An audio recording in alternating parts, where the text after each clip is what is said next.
always go out there and double down on your skills and always look to, like, we talk about repurposing content. Hey, record a podcast. Let's repurpose on YouTube and social clip. Repurpose your skills, repurpose functions in your business, repurpose items that you have learned that can apply to other professionals in your market or consumers in other market or niches. Your network is your net worth.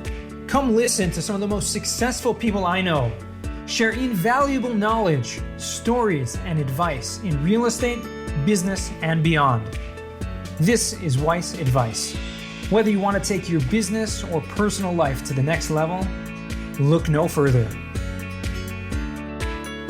Welcome back to another episode of Weiss Advice. I'm your host, Yona Weiss, here with another incredible guest. Excited to be on the show today with none other than Chris Lopez. How you doing today? I'm doing great. I am very excited to be on the show to kind of just talk and hang out, man. So I'm excited. I am as well. I mean, I always love having other podcasters on the show because they get it. It's like a space, you don't have to try to pretend. You don't have to try to be on your best behavior. Just be yourself, be relaxed. And it's just going to flow. It's going to be a great time. So I'm excited. The one thing that talking about podcasting, Chris, and I'd love for you to give a little bit of a background to our listeners, a little context, who you are, what you do. But I just do want to publicly thank you and Terrence Doyle, who we're the co-hosts of the Multifamily Mentors podcast by Bigger Pockets. I was a guest on last year. Incredible. It just blew up YouTube and you guys did an awesome job. So thank you for that. Oh, you're welcome. And we appreciate flying out. And I was telling you before we hopped on the podcast, that's been one of the frequent podcasts in our tool chest as we help clients invest. And I'll kind of feed into the background because Yona flew out to Denver, Colorado, do these 2 podcasts where we talk cost segregation and walked a 267 unit apartment building in a suburb. And so it's very great knowledge and very tactical. And part of what I do is I have a big media presence, but my real business is I have brokerage interest and I help people buy, sell, and invest in Colorado. Started out in Denver, but it's grown to Springs and Pueblo over the years. And so the core business is brokerage. And so it's helping people do everything from like house hacks. And I'm a huge fan of house hacks. It's an incredible way to start your investing portfolio and helping people buy anywhere from single families to, 4-unit residentials and a whole different section for bigger multifamilies. Right. And so just have really focused on the Colorado market because that's where I live. I like to work and live and invest all in one spot. That's been a big thing in my life. And to kind of go back from one level further, before I got into real estate, I had a previous business and I was 100% digital nomad. What people are doing now, I was doing like the 2000s out of college, way cooler now. And I had a great internet business, non-real estate related. But after 10 years of that, I needed a place to put down roots. And I was like, wow, if I can be in a place that I love, that I can invest, and I can see also business opportunity, that's my trifecta. And that brought me to Denver. That's awesome. So tell me how you're using, and I know you use it very, very, very well, the podcasting and the marketing in your brokerage business. How has the podcasting specifically affected that? Yes, the podcast has been the X factor. Just what I use the podcast for is not just like selling brokerage activities, but to do a couple of things. Put me as the local thought leader, or in this case, the thought leader in the space, which is Colorado real estate investing. But my goal is to go out there and provide great content. So is that just to stop you there, is that the name of the podcast? Because I know you've done a few different podcasts and stuff, but in terms of the Colorado local, real estate business podcast, is that how am I going to find it? The Denver Real Estate Investing Podcast. Awesome. And so I have focused on building that because it's a great way to position myself as a thought leader. But most importantly, I get to go out there and network with other experts around town, the movers and shakers and people that are, a few levels above me in terms of, the hierarchy of things. So it's expedited my networking. And then I get to ask the questions that I want. And the questions I want to know as investors, what everyone else wants to know. And so it has an amazing compound effect where I get to network. I get to be the source of educational information. And I also get to learn for myself. And that just creates a lot of top of the funnel brand awareness, creates lots of conversations. And then through all that, it helps to facilitate deals, helps facilitate clients, and then just, plugs me in the community. And that has a big trickle effect. That's awesome. And that's been, I can It's interesting because I just hit the 5-year mark of launching all this in May. And when I started this, 4 or 5 years ago, everyone in real estate, or especially the realtor space, like, let's be real here, the marketing for real estate agents is not usually top notch.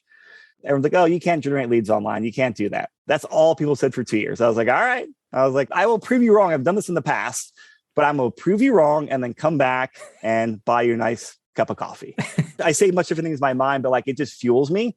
And so it's very nice to like always be able to come back and say, hey, here's what I bet on. Here's what I did. And I can very much point to the podcast was the X factor that has driven just tremendous growth for my business. And most importantly, helped a lot of clients. That's awesome. And I think the lesson can really be taken by anyone who has a niche of any kind, whether it's a local market niche like you, like real estate brokerage is not a niche whatsoever, right? But if you are in a local market, you can establish yourself as a thought leader, as the person, the go-to person, and social media and podcasting, the way to do that. And I think if anyone is listening to this, if you are in any niche whatsoever, or you're not yet, create one and then double down on it. You may not see the results for the first, 6 months, 12, 18 months, but couple years, exactly. But guaranteed it is going to bear fruit that is going to overflow. I mean, to the point where if you keep at it, it's a long game. And I think, Gary Vaynerchuk, we talked about this when we were in person in Denver.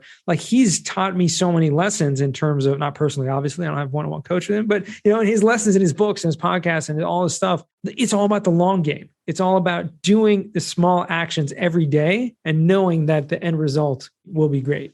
Something you said there, I want to really drill down on like the niching and the marketing, because like, there's lots of sayings like the riches are in the niches. And I totally believe that. But what I have said from day one is I'm going to go deep to go wide. That's kind of been my motto. Because if you look at like, if you've done internet marketing, you can go out there and do keyword research analysis and demographics. And if you do keyword research around like Colorado real estate investing, Denver real estate investing, there's no traffic. It makes zero sense to do it. I'm like, well, no, like, I know there's enough people out there and, we're not selling a $20 ebook, we're selling $20 million apartment buildings.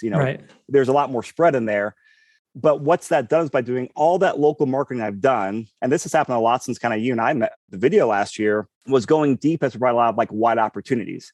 And this I want to share because it's whether you do a local market like I'm doing or niches, like Yona is saying, now through going deep, allowed me the opportunity to do a lot of like some YouTube shows with bigger pockets, which is now a national audience. It's also led us to building out a software platform where we actually need it for our internal clients at our brokerage and vision advisors to actually do portfolio analysis. A lot of people bought properties 10 years ago, and now they have low LTVs, low cap rates, they don't know what to do with them. And so it's actually a way to help people like figure out what to do. And there was just no niche out there in the marketplace. So now through that, I've been able to find the right key partners to build a software, which serves as niche focus, but it's a national platform.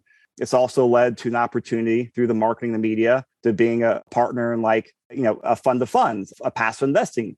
So a lot of like the local expertise leads to the presence, also the network and the infrastructure, which has now led to some very interesting like national or wider opportunities. And I find that niches lead to that. And it's really interesting. Right. It is so true. And you never know when the right opportunity will come and where that opportunity will lead to. That's really amazing. And the bigger pockets thing itself is just incredible because, they didn't have as huge of a platform 5 years ago as they do now. I mean, it was huge, but it wasn't anything near where it is now. Oh, it's definitely huger, I think is the appropriate word. No, they're such a great platform for people to plug into.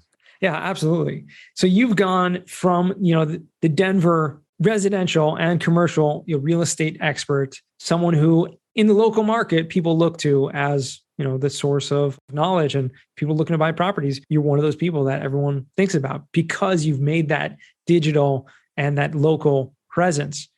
But even on a national level, I mean, the incredible thing you're talking about, this software that you're building now or have built is something that can totally change, the landscape of not only your local market, but anyone everywhere. I think that's the power of networking. I mean, you never know where that opportunity is going to lead you. And to kind of go on the theme, like double down and like always play to strengths, like a lot, like, a lot of what I needed in terms of a skill set and service delivery to like our local clients was actually financial analysis tools to review their portfolio. Well, that skill set and those tools are agnostic to Denver. Like those concepts, I look at a property, it's the same here in another market. Now, of course, it's different inputs and outputs, but it's the same like financial process and review process. Right. And that's where it's very interesting as you go into these niches, you start doing these niche services in your niche, and they turn up being a whole totally different business model, or allows you to go national or into a whole different segment of the market. So always go out there and double down on your skills, and always look to, like, we talk about repurposing content.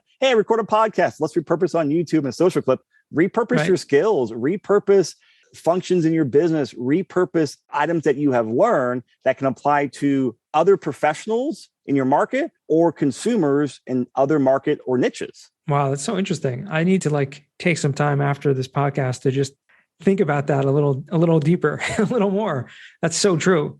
I'm not going to be able to process it right now in this conversation. So I'm definitely going to, because for me, myself, we all have these different skills that we've acquired and have built, and businesses that we've built over time. But then the question is, well, where is that going to lead to? Is there something that's going to build out of that? And I think what you've done is taken just listening to your clients and listening to them, what are their needs, and then building something built on that. I mean, that's just incredible.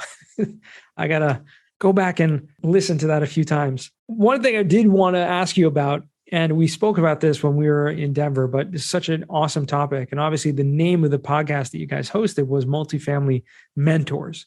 And we discussed specifically what the power of mentorship is and how that has affected you. Would you mind just going and sharing on that piece, how that has affected you and your business over time? Oh my gosh, I love this topic.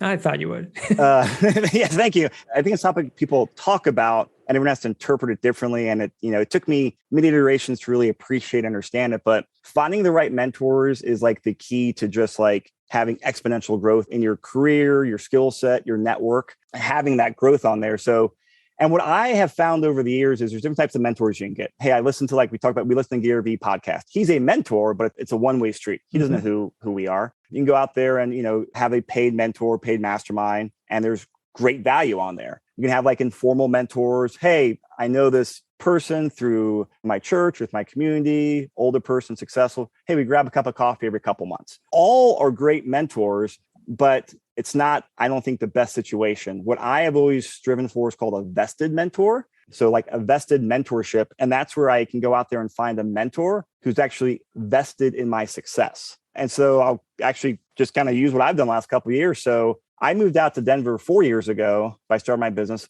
5 years ago, online marketing and lead generation. Yeah. And I knew the key out there was to go out there and find a local expert, because I am not the local expert back then, and I am not a fake it till you make it guy. But I was like, I can find that guy and I can be an expert by association and learn from him. Found an amazing mentor by the name of Charles. And it wasn't just, he was being this type of mentor, but I said, hey, if we set up this podcast, you help me grow it, as we have leads come in, we will do a commission split, which is very normal in the realtor world.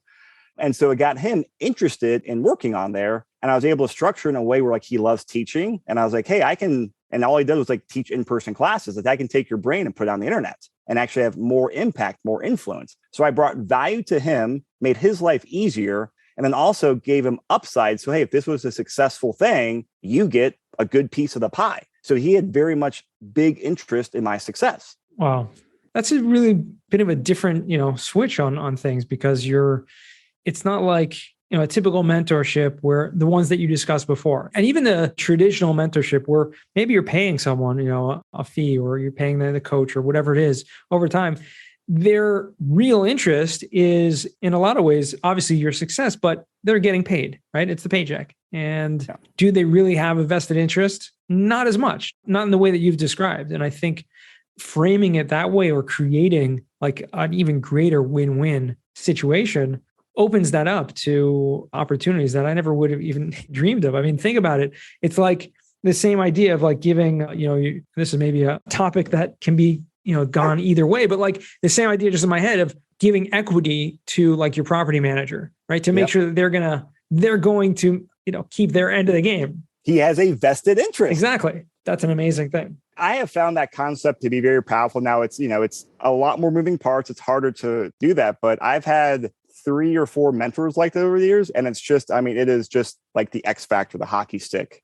And it's just, if people can go out there and find a mentor like that, or be a mentor like that as well. The interesting thing is that I'm kind of crossing that threshold to where I'm kind of starting to have that mentorship, and that's starting to bring me some deals and business opportunities where I'm, where I never was before. So that's really exciting. But I find that as a great way to grow your business. And then also as you kind of, go up the ladder of success and, playing the game of growing businesses and investing, to then use that as a structure to go out there and do for, up and coming. I'm 40 this year. Hey, I want to work with some 23-year-old Chris Lopez's and 20-year-old, Yonas. Like, I want to be involved with those guys. For sure. Absolutely. And do you find that, in your brokerage, that you have a bunch of brokers working under you? Do you find people like that are realtors? I don't know what the exact terminology is, but the investment salespeople, whatever you call them, is that where you're finding a lot of talent to do that? Yeah, actually, it's one layer up. I find a lot of the talent through the podcast. Like I say, the podcasting community. Oh, wow. Majority of our, at our brokerage last year, we did about 100 million in transactions on the residential side. Just under 2/3 were clients for deals from the podcast community. And I roughly about 22 people in a couple organizations, about 17 of them have come from the podcast. That's awesome. So going back to the power of the podcast, networking it's been a great way to actually recruit what I always call, I say, talented people in transition. Mm-hmm. A lot of people want to get into real estate, and it's a hard industry to get into. But there's a lot of people out there who, hey, they're shifting careers, or I've had a couple, professional women changing careers. They go into working moms, but they still want to work with the flexibility. People moving back in the country. So I've been able to actually capture a lot of talent through the podcast. And that's actually helped me get brokers for the team, but also the talent's actually been the podcast has been where it's fed it. Wow. Interesting. So can you walk me through that in a second? Just understanding, what do you mean when you're talking about the podcast community? How is that? Because me having a podcast, I'm trying to think, what does that mean? And I just want to hear from you, what that means. I think the community, the tribe, the group is such an undervalued asset. And so have you ever read that? It's an old blog article, 1,000 True Fans. I know the concept. I've never read it, but yeah, I know. Okay. I go back and read that every couple years. It was written 2006. And it's the concept there's, if an artist has 1,000 people that always buy their record, they're set for life. And I've always said, if I have a community, not necessarily 1,000 people, but whatever proportional to the industry I'm in, I can always create opportunity, always being business for myself. And so since, there's the virtual community of people interested in Denver, we've got the virtual aspect on there. But here's the really powerful thing is it's a blend of virtual plus in person. 60 to 70% of my listeners are within a 25-mile radius. So we do a lot of in-person events, meetups, happy hours, bars, classes. Gotcha. Walk properties together. So it really focused on building the community. And that's just, and it's all about giving value, connecting people. And then through that leads to, repeat clients, client referrals, but also just people wow, I like what you're doing. Is there any opportunity for me to come work with you? And of course, I'm always out there mentioning people. I'm oh, wait, you do this? Hey, I've got a question for you. So I'm always being very polite about it, but I'm always actively recruiting. But I have found that to be the best source. Even I originally did it for clients, but the recruiting aspect for team members has been phenomenal. It's something I never thought of because it's people that know, like, and trust me. So people hey, I like your style. I like your business. Can I come work with you? And it's just a really amazing dynamic. Have you experienced that from your podcast? Wow. To a certain extent, in a different way. I don't have I wouldn't call it a paid community of any kind like that, but through social media and through different events, definitely have a lot of followers. And maybe the people listening to this can let me know if that's the case. A couple of things that I have had with along the same lines is, number one, the business that I run, the cost segregation, I've gotten a huge amount of people, through the podcast, whether it be guests on the podcast or whether it be just people who are listening and they're oh, I love your content. I love this. I want to work with you. In terms of that, so that's kind of a little bit of a side thing. But now what I'm moving into, and you mentioned this earlier as well, in terms of having a fund or a fund of funds, something that I'm building right now is creating, and this is a kind of new thing. So by the time this podcast actually episode airs, this will probably will be live, which is that I'm now going to be investing alongside other great operators, other great people, and bringing along passive investors into a fund that we can do that with. So I think that's really going to be the true telltale sign, because a lot of my listeners have reached out to me hey, I know you interview all these real estate and you invest yourself, but do you ever like raise capital and allow people to invest alongside you? And like a couple, yeah, let's do that. Let's make that happen. So I would suggest for any people listening and in Yona's community, if like, oh, what Yona's doing and you want to get into an investor relations sales rep role or a media role, I would be dropping like, that's what I would do. Like I would drop you an email and then DM you and DM you and DM you and DM you until you respond to me. Be like, hey, I thought about this. And not just, hey, Yona, I want to talk to you about this, but hey, Yona, you said this. I've been thinking about this. Here's a problem I see. Here's a skill set solution I can provide. Can we talk further about this? That's how you get through to Yona, not, hey, can we talk and have a cup of coffee? Exactly. Yeah. Never just want to have, pick your brain or have a cup of coffee. Suggest, right? Because basically what you're doing is you're giving me or that person a job, right? You're just not providing a lot of value, but saying, here, this is something that I can actually help you with, or this is something that I would love to share with you.